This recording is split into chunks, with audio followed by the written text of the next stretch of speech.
Greetings, salutations, and good now. Kevis Major here, doing it major. Welcome back to the channel, and we're gonna do part 2 of what Friday the 13th really means. So, if you didn't see that one, you need to go back to part 1, what Friday the 13th really means, and catch up to speed. And then we're gonna go into the astrology, because in this series or this part, we're gonna talk about how you could use these sigil magic, or you could use those symbolic anchorings to your benefit. Now, right now the sun is in Pisces and we got the moon in Capricorn. I can't remember the specific degrees. The degrees are important, but what more important is understand the relationship between sun in Pisces and moon in Capricorn. Now, the moon is your mood, right? How you feel, your emotional state. And so Capricorn, the influencers in a way that makes us want to create new ways of how to feel about, our stability, our business, our career, our reputation, just the power that we have, right? Um, and then Pisces is our actions, how we acting out this mood that we are in. And so Pisces is a bit more sensitive because it's a mutable sign. It makes us adaptable, flexible, versatile. We're in a state of calibration where we could, make changes based on the mood. And so our mood is trying to create new ways of, bolstering our stability, bolstering business, career, reputation, um, accolades, and stuff like this. And so this calibration process um, is calibrating basically your plan or your system that suits your passion or your ambition, right? Your career or reputation again. And these changes are supposed to enable you to progress your value or to become more valuable. So that's the energy behind Friday the 13th today, this specific one. Sun in Pisces, born in Capricorn. And so again, the theme is calibrating your plan or system to suit your passion, ambition, career, or reputation. And this is hard, aka Moon in Capricorn, because the world is trying to get you to adapt to their system or philosophy, but you need to create a plan, system, philosophy that works for your advantage, that allows you to pursue your passions, your ambitions, your career, and build a stellar reputation doing the things that you enjoy doing. And so we're having this little wiggle room at this time. We also have some other major influences that we're going to dive into. One is that we have Mars conjuncting with a node in Pisces. Mars is an aggressive planet, masculine force, and so we're going to be aggressive, or we have the potential, right, to be aggressive or direct when it comes to this calibration that we're having.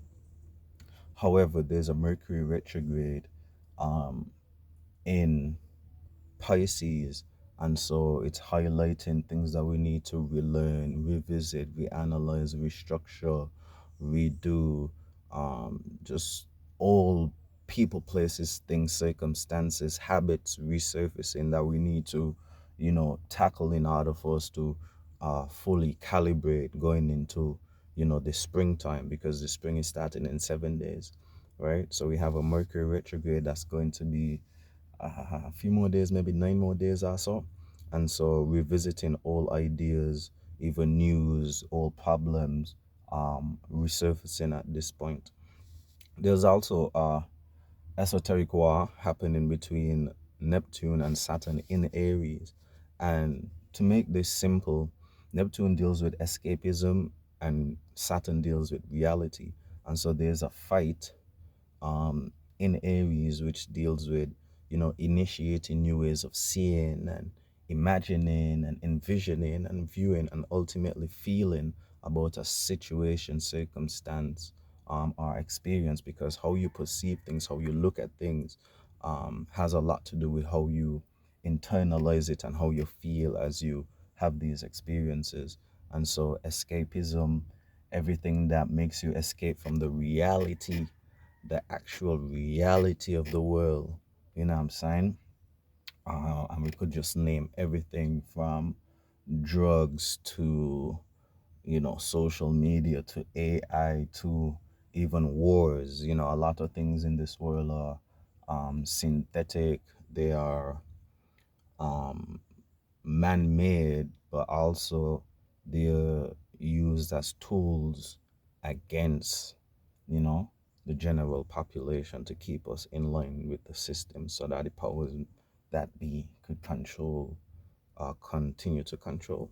Anyway, so there's that esoteric wow where a lot of the escapism that we indulge in, especially the synthetic ones or even the organic ones, we are kind of seeing, you know, the reality of, how that plays out over a long period of time, and also just how um, inauthentic it is, or how unnatural it is when you really observe the reality. And so there's a sort of veil falling, even in humanity, how we, Capricorn Moon, organize, structure ourselves, how we do business, our reputations and stuff like this.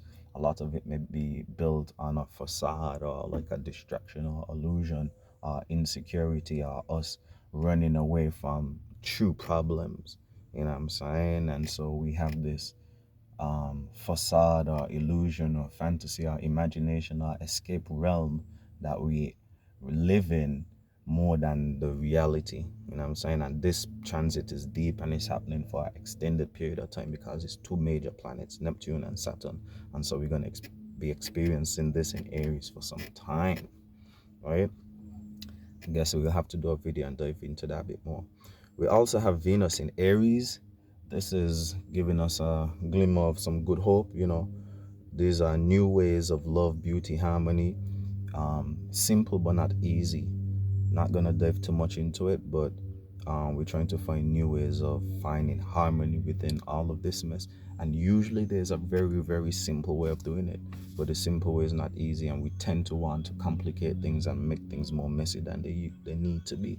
And remember, the goal is calibrating this plan or system, and we could suit the passion, ambition, career, or reputation. And so, again, Venus in Aries, new ways of beautifying, new ways of harmonizing, new ways of attracting, when it comes to passion, ambition, career, reputation. Two more before we end this video, and this is just a quick breeze over. You know what I'm saying? I can't even, well, I haven't really dived into examples and try to correlate it to, personal life.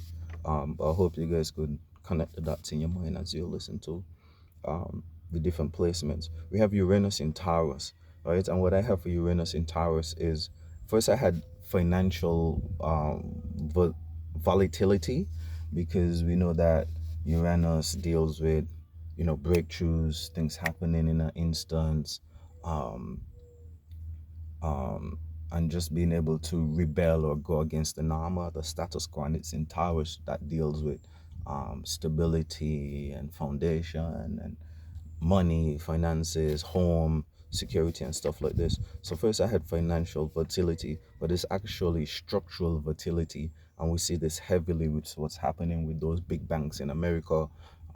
What the hell is a stable coin, and what does it have to do with reality? Nature. So that's a bit of Uranus in Taurus, those things, or the system kind of using that energy to bring breakthrough or revolutionize, the financial um, market or whatever. But keyword market, they're selling you something. And two, we still have Neptune versus Saturn, which is the fantasy versus the reality. There's no stable coin in nature. All right, number six rather, we have Jupiter going direct. Jupiter deals with luck, fortune, abundance, and so it not being in retrograde, we could see a direct motion. Jupiter in Cancer dealing with home, what makes us feel safe. So forward momentum um, into some territories that were charted before.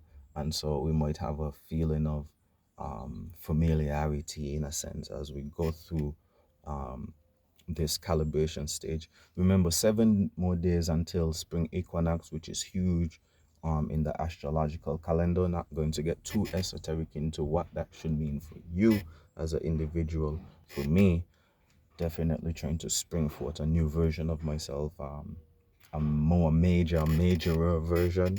And so um yeah, really, um I don't want to say looking forward, but just being in the present, going forward into, the spring, really taking everything in stride.